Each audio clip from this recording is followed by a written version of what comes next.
I think pharmaceuticals are a tool, right? And when used as a tool, when used as such, there can be a lot of benefits to them. I know some people who, whose lives depend on them.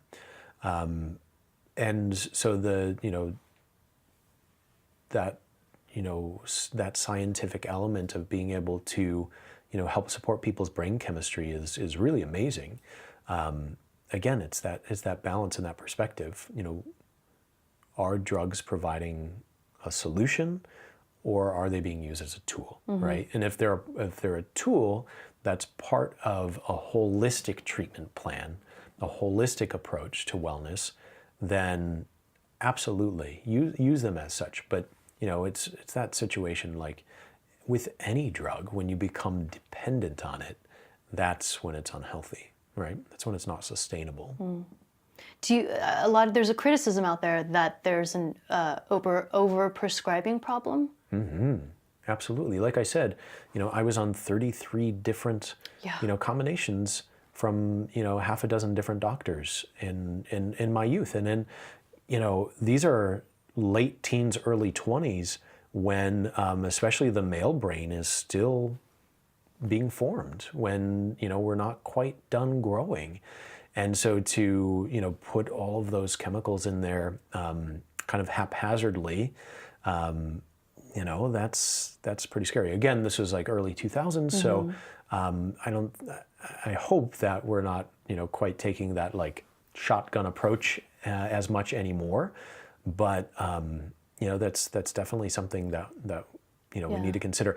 Here's the thing: I think when it becomes the default, when it is the immediate answer, that's when there's an issue.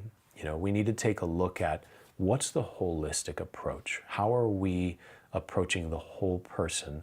How are we approaching this in a way that's sustainable? And that was really the big shift for me. And when I really started to approach my wellness as a whole, it gave me a new perspective, and and kind of naturally things started to fall into these categories, into these areas that I could control, and that's what has become the basis for my 5 Bridges wellness system. How I maintain my own wellness and what I coach other people on.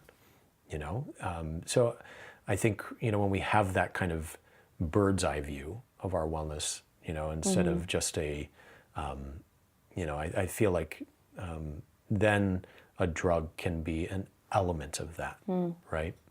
But if you're taking a prescription drug and your diet's messed up and you're not sleeping or you don't have support systems or any of these things, then how can you expect the system to still run well? Do you think that approach is taken enough of someone coming in? I'm just going to choose a random disorder like ADD, because I know that a lot of kids are getting diagnosed with ADD right now. Do you think they're doing enough of finding out if they're getting enough exercise or what their diet is or all those? Do you think they're doing enough of looking at that first before diagnosing with this? No, not at all. I think it's very reactive. So looking back to when I was a kid, I got diagnosed with ADD, and and you're given the drugs for it, and it can help you get to a place where you can do the work, but you still need to do the work, right? And so not once did someone say, "What else is going on with this kid?" What's going into his body? What's the emotional state? What's going on here? And I'm not suggesting that some people may not need drugs for ADD, but again, what else are you doing to support that environment? I like to use diabetes as an example, right? So we have some people who are born with the inability to process sugar, right? With a deficiency of insulin. So, those people generally have to take insulin shots, and, but the amount of insulin that they take is directly proportional to their diet, how they're eating, how much sugar they're eating, if they're exercising, and if they're keeping their body healthy, how they're sleeping, and generally what are their stress levels, and all of that affects how much insulin they have to take. Likewise, with someone who perhaps has type 2 diabetes and has that in adulthood, some of those people have to take insulin, and some people can treat exclusively through diet and exercise, right? So regardless of where they're at on the spectrum, there are the common themes of when you start to use other approaches in addition to just that medicine, then people do better and they can take less medicine, right? Hey everyone, thanks so much for watching the episode.